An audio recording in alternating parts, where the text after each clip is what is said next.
Good morning. It is Saturday, February 8th, 2020.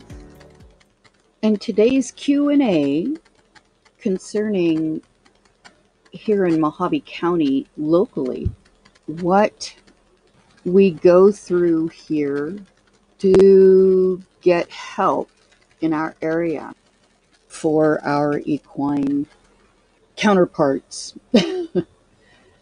It's a coffee moment, let me tell you. And if it's afternoon or evening, it's probably a drink moment. It's very discerning, very depressing, the laws that we have in our state and our county. Now, I want to make it clear that we have laws against abuse and neglect. However, in the state of Arizona, the hooved animals, so not just equine, but also goats, pigs, anything with a hoof is going to be at risk. The reason for that is that there is not enough funding that goes out to our authorities, our lawmakers, not lawmakers, but our law enforcement, that need more people, more hands-on for the amount of abuse and neglect that goes on. I believe that the reason for that, the amount of abuse and neglect that's going on here, is due to the knowledge, the understanding that it's okay because nothing's going to happen. Nobody can do anything. They think it's legal to do what they're doing because there's no law enforcement proving otherwise, even though there are laws against it. However, in the state of Arizona, it can take literally piles. I'm talking 20, 30 complaints, written reports about complaints and visual checkups that the law enforcement has done to get a court order to seize animals and stop the neglect, the abuse, which neglect is, and the suffering that is going on. How is it happening? I don't know. I don't understand it. This is 2020. This is not a new issue. We are supposed to be, which I know can sound funny, we are supposed to be people that are smarter, intelligent, understanding. We have huge amounts of capability for compassion, and yet there is still I believe there's a lot of mental illness out there that, and this is not an excuse, mind you, that convinces people that it's, they need all these animals, the hoarder mentality. And a lot of times the hoarder mentality is, I want that baby because that baby's cute. Well, then when the baby grows up, they have the, I don't know if you want to call it intelligence so much as, to take the responsibility, or the innate need to not only, yes, I'm going to keep it, that's my child, that's my baby, animals that aren't babies anymore, but that need in them to have a baby, a young one around. They just need that so badly that ends up taking its place. There's also, and this is a big thing, and you don't have to be mentally unstable for this to kick in, kids. So take a look at yourself. If you're one of these people that just, you have more than 2 dogs. Yes, more than 2. Or you have more than 2 or 3 cats. Let's say 2 or 3 dogs, because it depends on your property, of course. Or you have more than, you can really afford, maybe you can make something happen if a vet bill happens and you need to take care of it. You can make it happen with 1 or two, if something happens. But what happens when, you're unlike the person, or you're one of those ultra responsible people that makes decent money, and you have the ability to put away a savings, and life never hits you in the face. So, and then you're fine. But if you're not, and even so, life can hit you in the face at any time, whether it's happened to you or not. It can. So the point is, they don't think about that. They refuse to think about that. And we go, well, I know I've got these guys over here, but it's all good. And I can go ahead and, oh, I have to have that baby. And then oh, I have to have that horse. Oh, he needs help. There's the rescue heart. It's very blinding. It's very unreal. It's not logical by any means whatsoever. It is purely emotional. And we don't give ourselves that leeway time to say, you know what? I need to take a couple of hours and really think about this, or I need to take tonight and think about this. So how can I help that? How can I help that animal now that's in dire need without, sabotaging myself to do something that I shouldn't do, because in the end, I'm not going to be able to take care of this animal in the way it needs. That happens all the time with people, everyday people. It could be you and you don't realize it, or maybe you don't want to admit it. It could be you. It could be your neighbor. It could be your best friend that you'd swear would never do that. You don't always know who that person is. And sometimes it's very difficult to admit to ourselves that that's us. Myself running an equine outreach and having the sanctuary horses, I am in the process now of making sure that, God forbid, if something happened to me tomorrow, that they are taken care of. If you have horses, make sure that is taken care of. Is it easy? No, it's not always easy. Life gets in the way, and we don't, we don't like dwelling on the negatives. Well, at least that negative, because it's scary. Life is over, done. We don't have to think about anything anymore. And whether, how people feel about death is a whole nother subject. However, the law says this is what we will do. And it here in Arizona, which includes the county of Mojave and quite a few others, is that they don't step up. Now, here in Mojave County, it has been my experience, it has been Caring Hearts for Horses experience, that getting help here is worse than getting a root canal. Pulling a tooth is easier than having a root canal done. And it takes a lot of time. Mojave County, for instance, the sheriff's department, which a lot of people don't seem to understand how this works because it's a little confusing. Our sheriff's department in Kingman has one person that is assigned to oversee and take reports on instances, situations, call-ins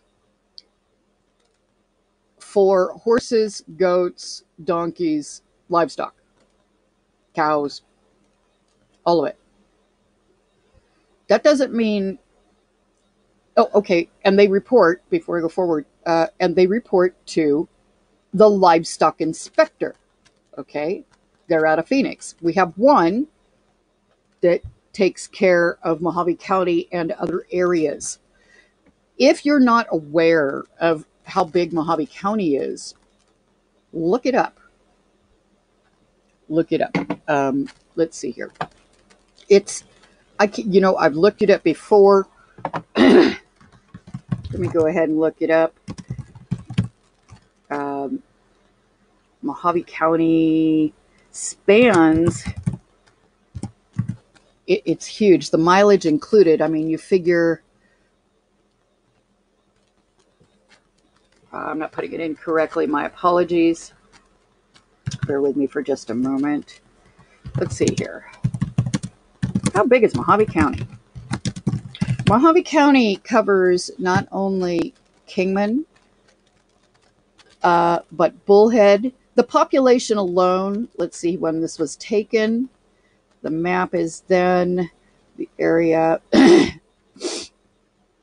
excuse me.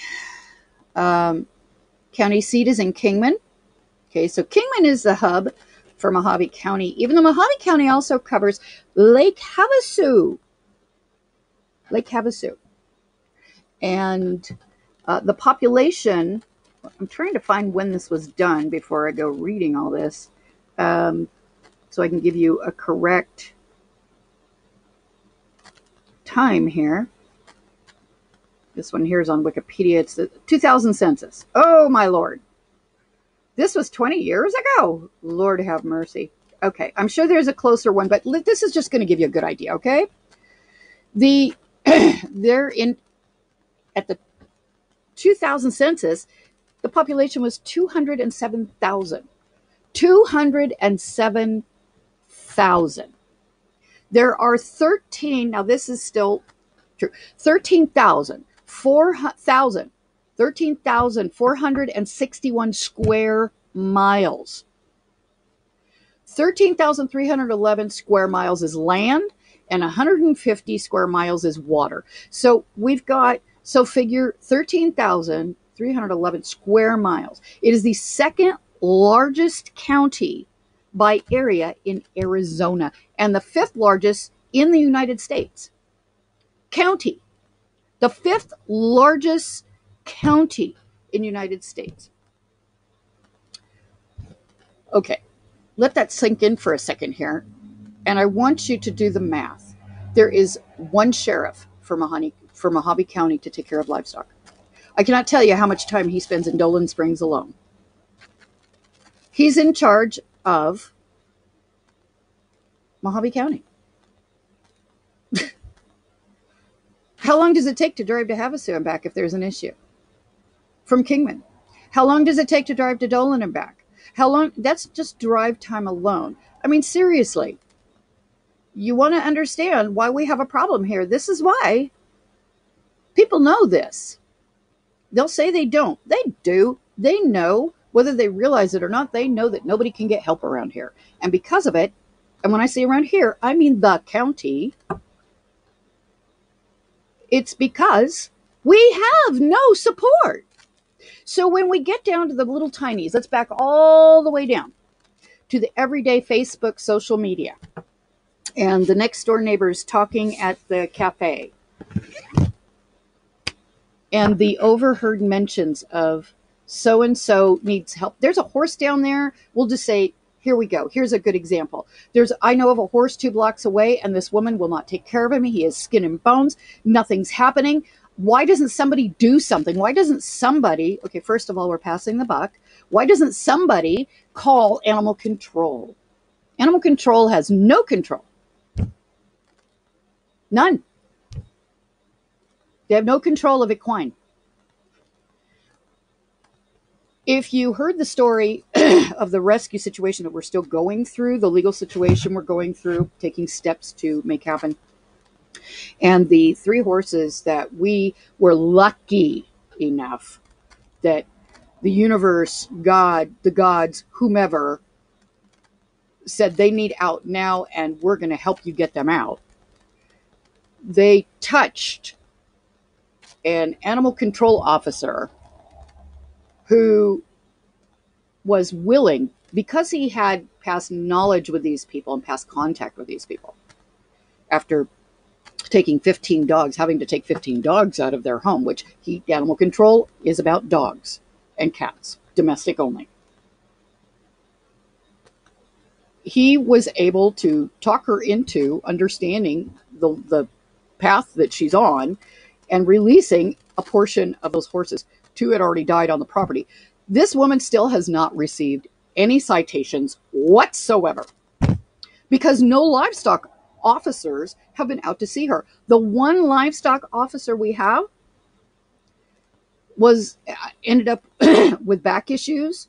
I don't know if he had surgery or what the case was, but he's been out for months on light duty, forced light duty, not of his own choosing, forced. Now, I can't tell you how difficult it is to get hold of him. Sometimes I get lucky and sometimes I don't. We are going to be making an appointment with him to take care of things. As I mentioned earlier, we are working on things. We can only work as fast as we can get hold of everybody else in, in the system, which we have become part of or working on becoming part of, which is kind of discerning. But that's a different story. To try and help things move forward a little bit more. Do they seem like they're worth it? No, at times they don't. But if we can,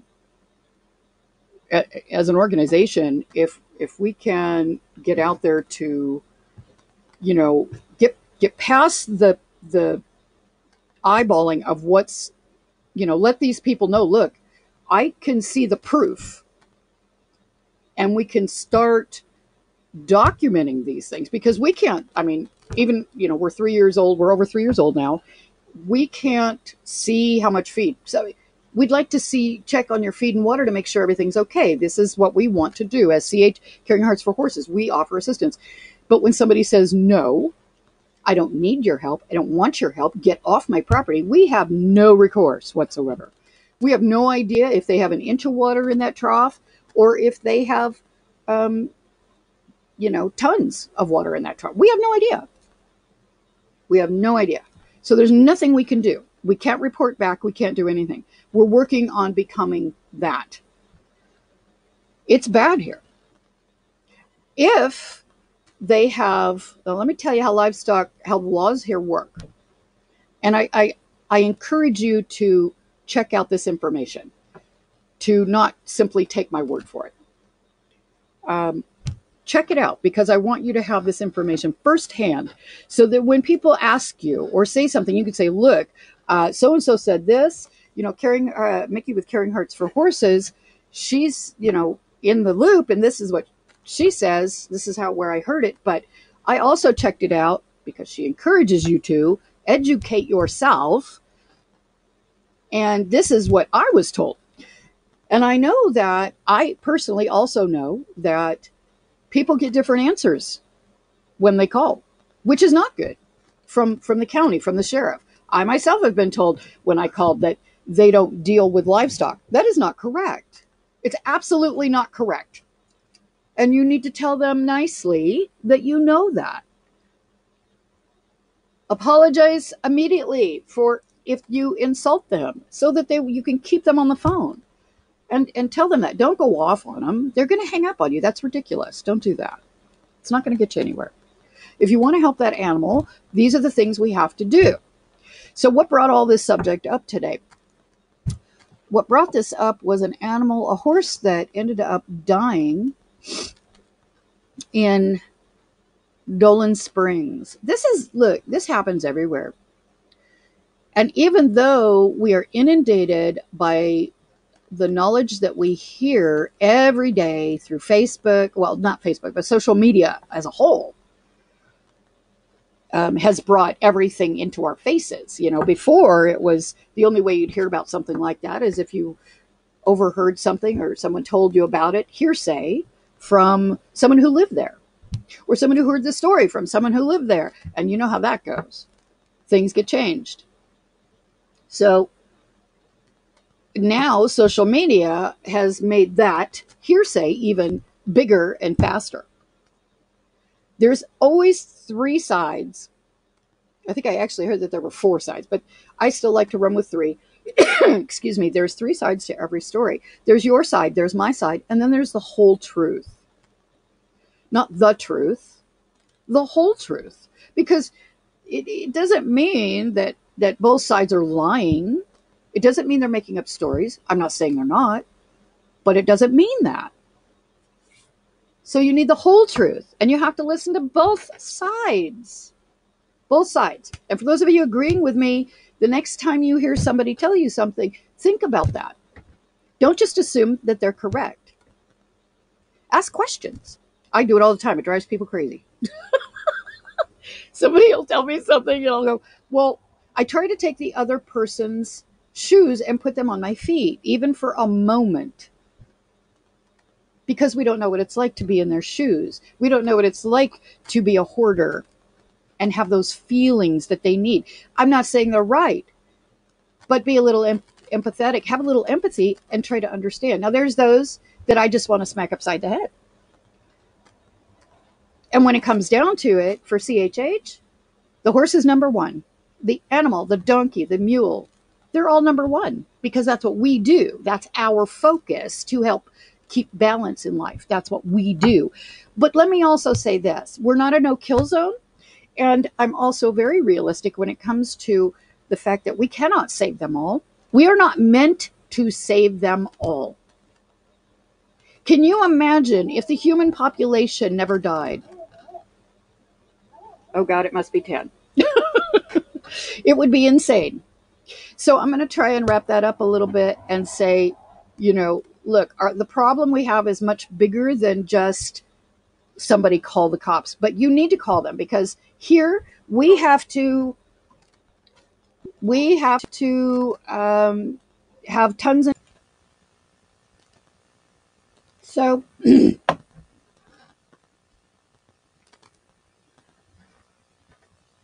it's easy for me to go off on a rant with all this, but the bottom line is as just mentioned, we need to think about this the next time we hear somebody say that there's a horse in need or an animal in need. It doesn't mean don't do anything, okay? It means be vigilant. We have to beat our heads against the wall to make things happen. So guess what? It's your job. It's my job. It's everybody's job to make sure that we beat our heads up against the wall, that we get as many people to call and make reports, not on the same day.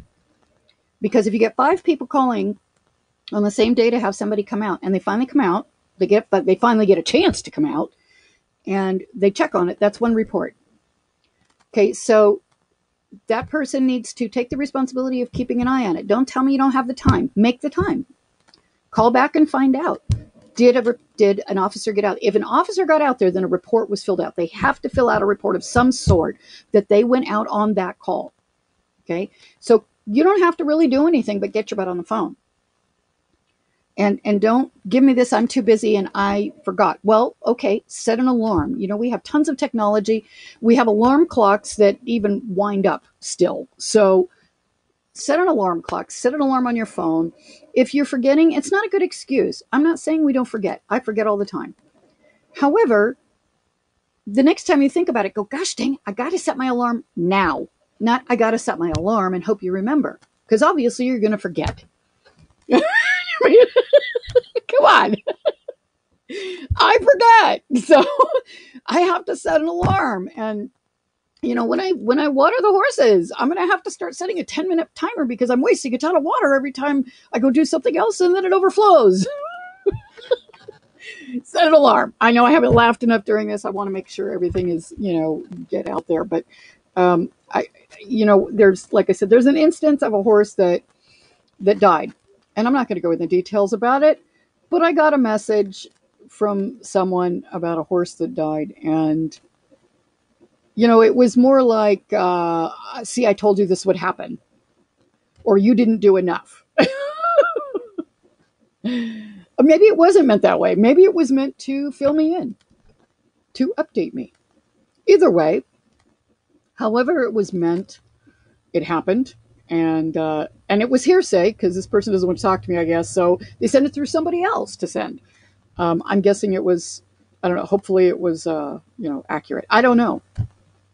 We don't know. Social media really messes with things. It doesn't explain the whole truth. You have to get into detail and you have to be long-winded. Or let's face it, and people, now mind you, you're not going to know the whole truth unless somebody tells the details. And even then, you may not get the whole truth because we forget pieces. So you take that and then you take how impatient the human race is and has become over and over and over again to where they can't even listen to, if it's through Facebook, we want instant. We don't want to watch or listen to a 30-minute video or audio. That's just too much time out of my day. Even though with a video, with an audio like this, you can go on with your day throughout your house, unless you're leaving the house. If you're driving, you can listen to it on your phone. You can. I do it with Rick Gore. He has videos on YouTube. Now, most people with YouTube understand that most videos go more than 20 minutes. So they'll watch it, especially if it's educational. But my point of all of this is wrapped up into this. This is part of that point. The point is, don't make an assumption because you heard hearsay. Well, that person should know. Well, guess what? Find out yourself. We're so full of that person said, I heard it over here. I heard it over there. Well, I saw part of it. Okay, well, that's only part of it. What's the rest of the story? Every situation may be a neglect, but it's going to happen for different reasons. Some will be the same or similar, but they're not all going to be identical. You have to take these into consideration to make a difference, to get to that horse, to get to that animal, don't assume also when you call somebody, whether it's CHH or the sheriff's department or animal control or the livestock, don't make an assumption that because you called once that should be it. I already called. Why do they want me to call again? Because they're overwhelmed. We're all overwhelmed. There are that many cases. Face the facts, kids. Facts are there are too many neglect cases and abuse cases out there. It's happening too often. And there's a million different reasons why it's coming to this. And how can we prevent it? Well, first of all, you're never going to eliminate negativity altogether. There has to be a balance in the world. It's always been. It will always be. If you don't want to believe it, that's okay. That's your choice in life. I prefer to have my blinders off. I want to have my eyes wide open. I don't like looking at that. I don't like being overwhelmed by it. But it's like the kill pen issue. They're not, not all auctions are kill pens. However, kill buyers go to all auctions. There's all the little idiosyncrasies. There's always pieces to every puzzle. And if you're missing one piece, that one piece that holds that puzzle together, which is every situation, can fall apart. It will never be complete. It may hold together, but it will never be complete. And you find that one piece, and it's that aha moment that goes, oh, okay, well then we need to do this instead. So try not to be so narrow-minded, because that's called narrow-mindedness, okay? It's not an instant insult. And either is ignorance. To be ignorant means to have lack of knowledge of, fill in the blank after. Okay, so try not to be so defensive that you think, somebody's hounding on you when they tell you you're ignorant of the situation at hand. That means you don't have all the knowledge. Okay, try to open your minds and understand and try not to do the yeah, but, because yeah, but doesn't mean anything. It doesn't mean anything if action isn't taken. Yeah, but equals nothing. So, thank you so much, for listening. And I hope this helps to open your eyes a little bit about our situation in Mojave County. I'm sure there's many other counties throughout the United States that are going through the same thing. And a lot of times people get tired of looking and of fighting, and they give up. And they say, well, that's just the way it is. Only if you give up. Only if we give up. We have to band together. We have to make a difference together. Together. Not separately from other people. Together. It's the only way it'll work. It's the only way it will work. I love all of you. Thank you so much. I really do. I love the parts of you. I don't know you personally. But